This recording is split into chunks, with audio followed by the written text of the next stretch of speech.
Welcome back, folks. We're back with Ray Pillar and Jim Treleaven at Pillar's Principles. Today, we've already killed off all the what do you got to do to start your business or questions to ask, start your business. So now we're going to talk about your business is running, but it's stuck. The first question is, why is it stuck? So, Ray, why do most businesses get stuck? Well, let's define stuck. Go for it. I would assume that most people would say that stuck would mean that there's no growth. And just like your life, if you're not growing, you're probably dead. So exclusive, my friend, mutually exclusive. You're either alive or you're dead because you grew too much, but that's another different topic. So let's go back to sure. So let's define what stuck is, and that would probably be at least non-growth from monetarily, client-wise, or what other, and no plans to correct it at least. So that at least, Jim, is that the way you would define being stuck? Yes, I would say for sure. And this happens to companies all over the place where they're either not growing or they might even be shrinking a little bit. Profitability has been affected. And the culture is kind of, nobody's excited about the business, if that makes sense. And then, of course, there are how should I say, things that can make a company not grow that are out of your control, like pandemics. Yes. Or even things that are local.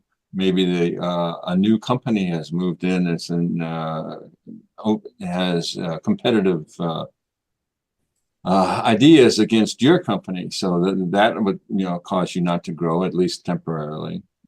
So I think that's a good. Well, go ahead, Fred. I think that's a good segue to your next question.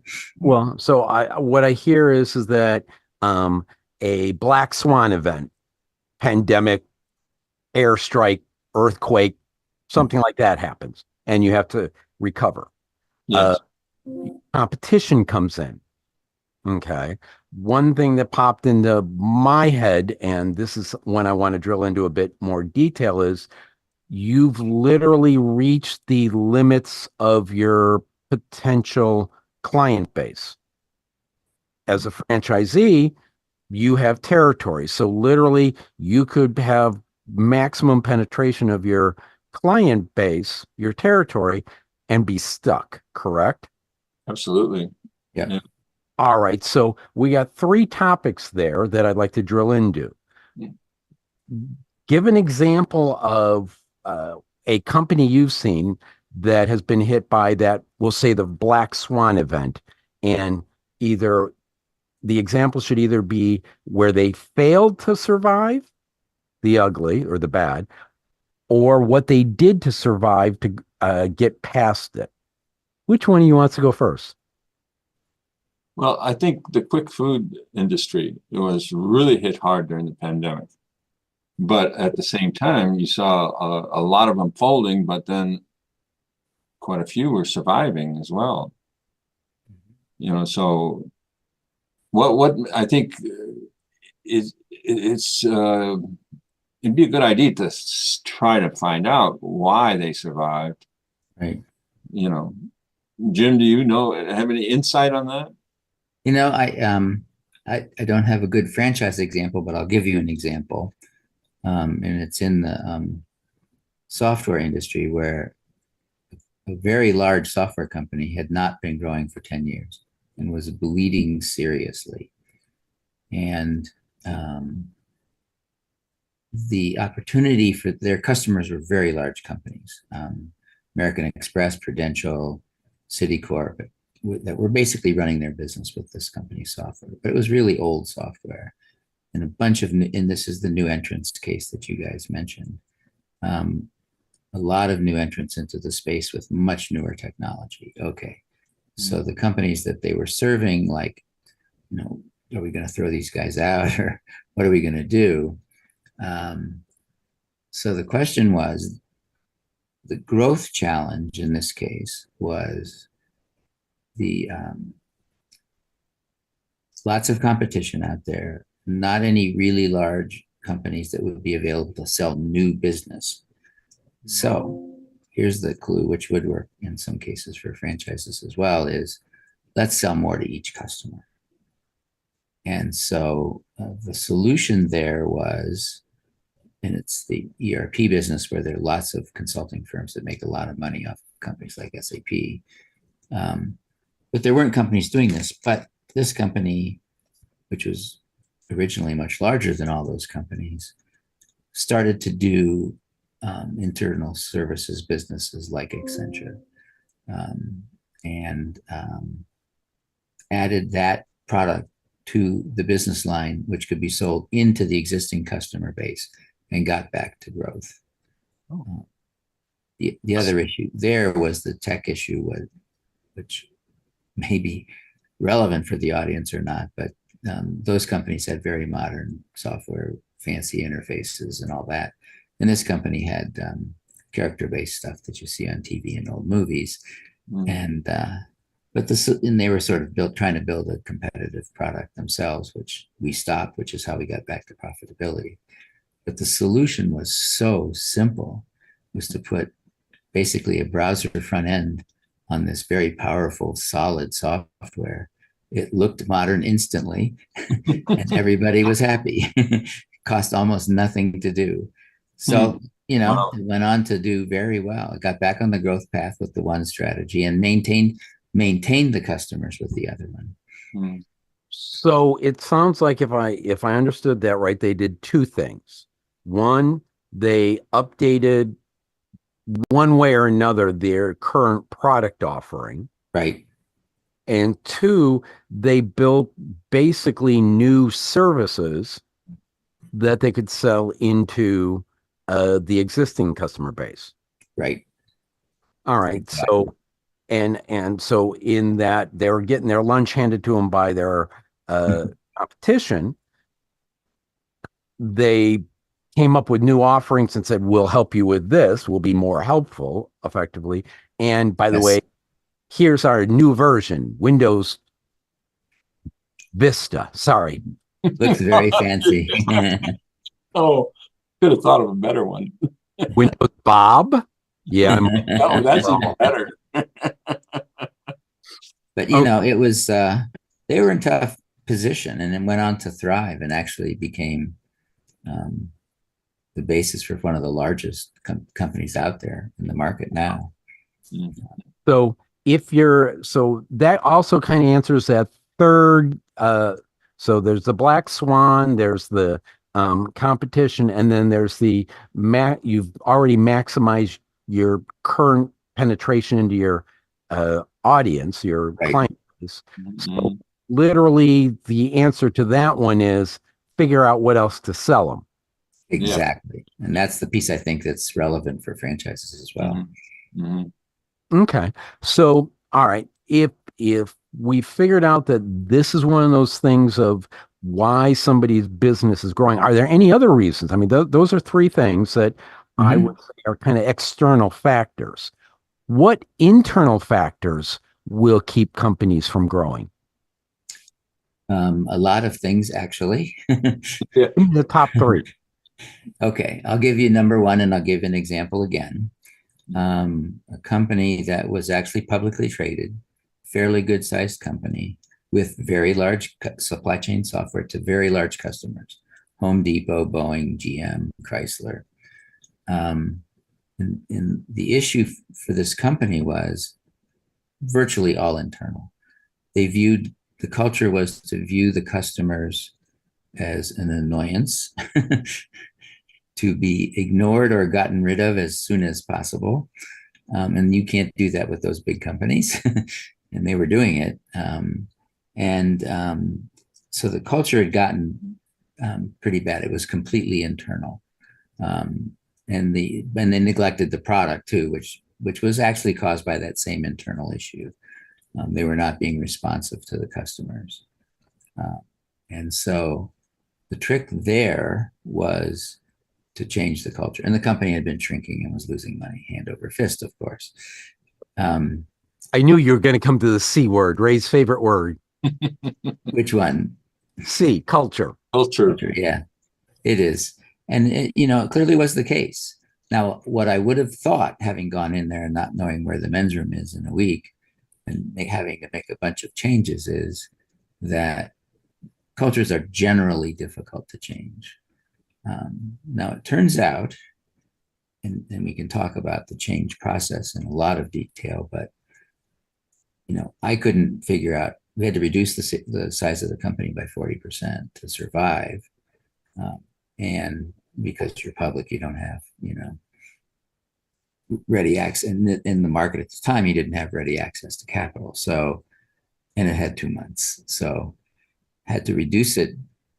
And all the expenses in a software company are people, so it was a 40% reduction in the sales, in the size of the employee base. Now, that has all the earmarks of making the culture worse because the people that are left behind have issues, and then with fewer people, how can you serve the customers better who are already angry?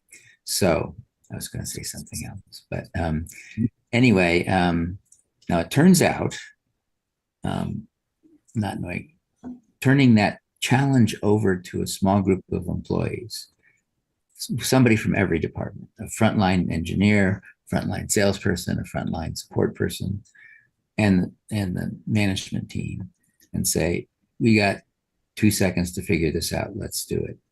And believe it or not, same people that have been part of that culture came up with a brilliant plan, because we said the goal is we got to get the customers happy. And they, the plan was basically to take one senior person, very senior person in the company who understood the product, understood the supply chain process, and had some knowledge of the customers, and said, okay, Fred, you are responsible for General Motors. Ray, you are responsible for Boeing. Susan, you're responsible for Home Depot. And they are then empowered to make whatever change is possible, is necessary, to make those customers happy. And I was stunned at how the culture changed. And then we did some discussions about culture and how the customers were important, but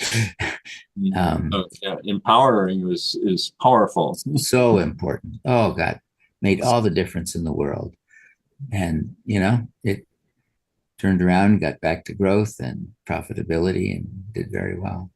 So with less people. In many years of interviewing people with Ray, the C word has been used quite a bit. Mm-hmm. What you just kind of described is something I've heard Ray preach about for years. So Ray, you've continued to grow. And is it because of the culture?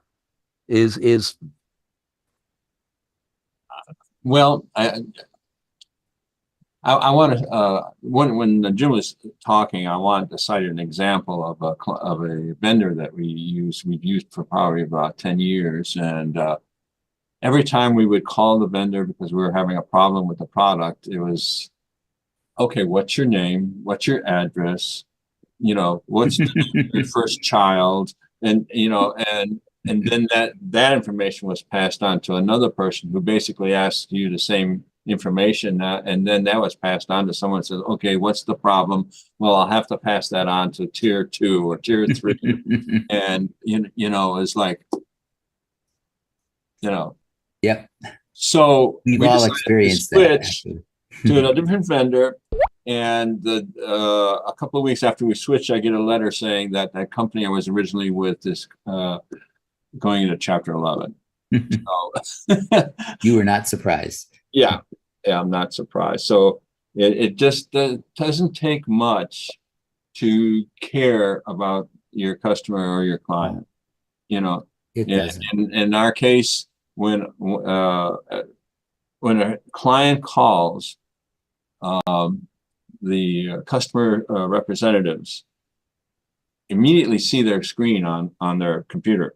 because it's up to the phone. So if they call from the same phone they originally called from, boom, their screen pops up. Hello, Mrs. Smith. You know, how was your clean 2 days ago? Is everything okay? Yep. And you know, that's the way we take care of the customer, not asking them 40 questions about who they are. So tying this back into what Jim said, and because both of you have cited customer service as being the issue. And I saw some, I don't know. Virtually always is. So in other words, one of the reasons companies get stuck is, I won't say the only reason, but one of the reasons they get stuck is a lack of caring about the customer. A culture that doesn't care about the customer. Okay, so let's assume that the culture does care about the customer. So it's not that. What other reasons would limit growth? Well, you mentioned saturation. Right. That could be a possibility. I think that's a very common one outside of culture. Yeah. Is the only way to get past saturation coming up with a different or better widget?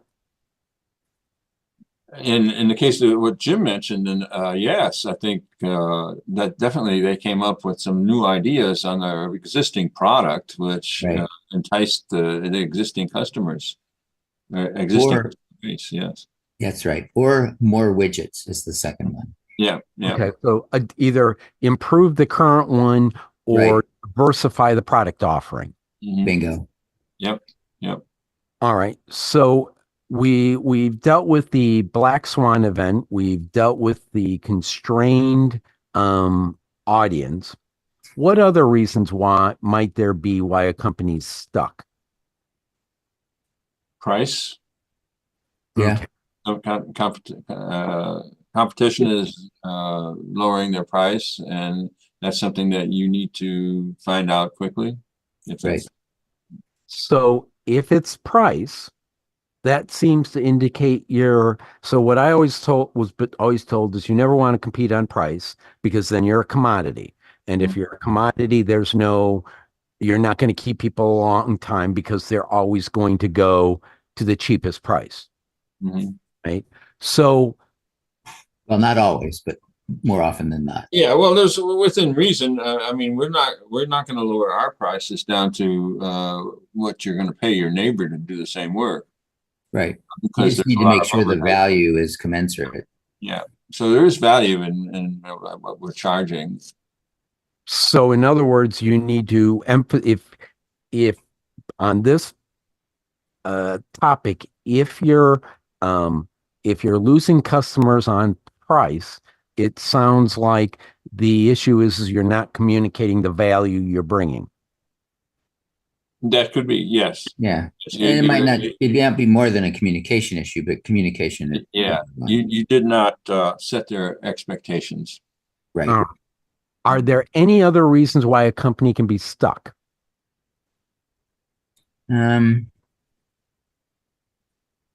Issues with their directors, product service. Yeah. So external, for example, if a company is largely owned by, let's pick on private equity firms, and I've seen an example of a company that could have been fixed, but the private equity firm was just, I still can't figure out what they were thinking, but the private equity firm had other stuff to do, or they thought it would be too hard to fix or something. So they just killed the company. It's a pretty big company too. Okay. So it could be those kinds of things as well. So you stumbled into where I was going with this. I knew what you were thinking. I'm sorry. Most people don't know everything I'm thinking, otherwise they'd be freaked out. But so I was going for leadership there, because I know that they say that companies will grow so far, but sometimes the founder, CEO, whatever, is the one that's in the way, because they can't get out of their own way. They've got to they micromanage, or they they don't hand off what they should to other people. So how does what it sounds easy to say, hand it off to other folks, but what would you tell that business owner who says, I've gotten so far, I know we can go more, the product's good, the pricing's decent, there aren't any black swan events. How do I get out of my own way? I have sort of an example that actually it's a software one, of course, but most people will recognize this one. So in the late 80s, early 90s, Bill Gates, who everybody knows, founder of Microsoft, was by the sort of the board. I'm sort of surprised by this, but he was always sort of portrayed as the nerdy guy and all this stuff. And that was really not an accurate picture. But Microsoft was under attack, and this maybe is another good example, but under attack in the US courts and in the European courts for antitrust, being the only operating system out there. It's amazing that DOS could be the one considered to be so dominant, but in any case, it turns, so there was a lot of pressure on the company for sure. And the board kind of felt that, Bill Gates, the really competent nerd, would need some help. So they went out and found a COO. The first one they picked, pretty senior guy, who was the CIO of Boeing. He lasted about 6 months. And then they picked another one, someone I know actually. Went to my alma mater, but he was the chief marketing officer at Procter & Gamble, the sort of preeminent marketing company in the world. Yeah. He looked the part, didn't look like Bill Gates, tall guy, gray hair, suits, all that stuff, like right out of Central Casting.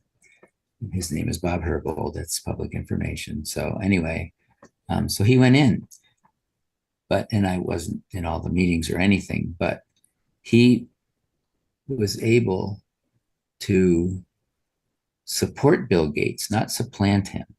He actually supported him. They got through it all. And we now know where Microsoft is, which has done really well. And Bob Herbold was there for a while. Now, the really interesting contrast was we have Gates, who was portrayed as a nerd, was actually, at the end of the day, and Herbold supported it, a pretty damn good manager. And Herbold was too. But Herbold actually, and no one knew this. I mean, if you talk to people today, no one knows it, has a PhD in computer engineering. Oh. That's interesting. So it was enough for him to know, which is my favorite saying in this case, is he may not at that point have been able to write any code or design any computers, but he knew enough to know when they were bullshitting him. That's interesting. A very key skill. Yeah. All right. You brought something up, and it keyed something, something I heard in the news, I think actually on the radio today, which I want to go into about antitrust. But Ray, you want to chime in on this past question? Who is the biggest mail order company today? Amazon? Yes. Yep. Who started it all? Mail order houses. Oh, yeah. Sears. Where is Sears today? Gone. Yeah. What happened? That's all I'm going to say. I don't know. I know. Actually, it's a long story, but Sears is actually an example of mismanagement at the top. They could have survived, but and Sears and Kmart together, and it's a long story, but yeah, that's a really good example, Ray. Yeah. Okay, so now we're going to flip back to the news. I heard on the news today that I don't know if they were found guilty or the government is going after Google for antitrust. Break Google up. Any comments? Any thoughts? Just on that topic, breaking Google up. Well, I'll start. You can finish, Ray. But my thought is particular, I mean, the current FTC has been overly aggressive in antitrust. So I think that's the biggest issue. But the next issue is in the technology industry, it is so dynamic. New entrants can come in so quickly that the traditional concept of monopolies and all that kind of stuff does not apply. It might be hard to take, partly because they're no longer a technology company, but it might be hard to sort of take over Amazon. But that's mostly because of the infrastructure and all the other stuff they've built that's not technology per se. But anyway, so I think it's in general, this is true for Google as well. The government's knowledge of those markets is naturally limited. And I went through that once. We were doing an acquisition. And yes, the law is Hart-Scott-Rodino is the law, which says if an acquisition is of a certain size and potentially is of a certain size component of an entire market, then that acquisition requires approval of several government agencies. The FTC is one of them, and the Commerce Department. Those are the two big ones. So I fly off to Washington, D.C. to explain, and the market actually was computer graphics, which was so rapidly changing at the time. So we're trying to explain to these very, well-educated, smart, well-meaning, not bad people at the FTC and the Department of Commerce, what all this stuff was. And we might as well have been speaking Greek to the dog. I mean, it's not their fault, but them making market decisions in markets that, they don't understand, and actually people in it don't understand it totally. Those markets are so dynamic that the concept of the sort of traditional 1930s definition or Standard Oil and all that is very antiquated. So they need to tread very lightly. Mostly all they can do is damage. And it's, the individuals doing it, I said they're well-meaning, but it's impossible to understand. It's impossible for people in the market to really understand it. But it appears to me like Google is getting into more and more, like Nest Doorbell, I think they just acquired not too long ago. Well, that's great, but I think this type of lawsuit will help them reflect on what their core product is. Sure, that's a very good point. And they're not. But the only thing I can hope for is if they do take over a company like that, and I'm using that product, that it would be better. But apparently not so, at least not with the doorbell system. Remains to be seen, right? Yeah, yeah, exactly. So that, I think that's my only comment on that. Really, it does help. It will help Google or companies like that to kind of reflect on what they're. That's a very good point. I like that. Okay.